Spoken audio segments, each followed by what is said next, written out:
জামালগঞ্জে block batik প্রশিক্ষণ, আত্মকর্মসংস্থানে নতুন সম্ভাবনার দ্বার।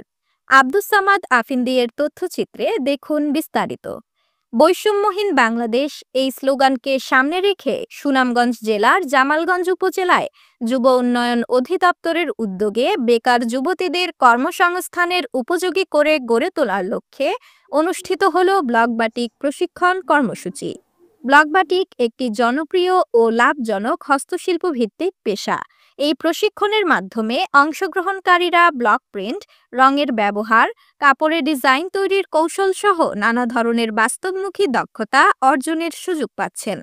প্রশিক্ষণে অংশগ্রহণকারীরা হাতে কলমে শিখেছেন কাঠের তৈরি ব্লকের মাধ্যমে কাপড়ে ছাপ দেওয়ার প্রক্রিয়া, রঙের সঠিক ব্যবহার, ডিজাইন প্রস্তুতকরণ এবং কাপড়ের গুণমান বজায় রাখার কৌশল।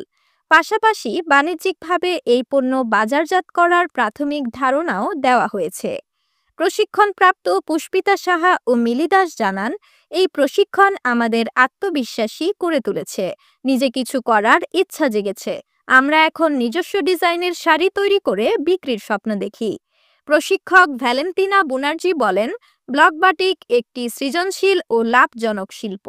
তরুণ-তরুণীরা এতে যুক্ত হলে শুধু নিজেরাই স্বনির্ভর হবে না, বরং অন্যদের জন্য কর্মসংস্থানের সুযোগ তৈরি হবে। জামালগঞ্জ উপজেলাতে যুব উন্নয়ন থেকে 7 দিন ব্যাপী যে ব্লকের ক্লাস হয়েছে, এখানে আমি আমার সর্বোচ্চ চেষ্টা করেছি আপনাদের শেখানোর।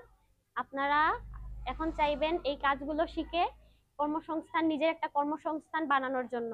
কিভাবে আপনাদের ব্লকটা করানো যায়, কিভাবে শেডের কাজ শেখানো হয়েছে, ডাবল ডাইসের কাজ শেখানো হয়েছে, রং মিক্সিং কিভাবে করবেন, কালার কম্বিনেশন কিভাবে হবে, সবকিছু আমার সর্বোচ্চ আমি আপনাদের চেষ্টা করেছি শেখানোর জন্য। এখন আপনারা এটা শিখে আপনারা নিজেরা নিজের আত্মবিশ্বাসকে ডেভেলপ করবেন, নিজের কর্মসংস্থান তৈরি করবেন, আপনারা নিজের পায়ে দাঁড়াবেন। প্রশিক্ষণের শেষে শিক্ষার্থীদের তৈরি ব্লক বাটিক পণ্যের একটি প্রদর্শনী অনুষ্ঠিত হয়।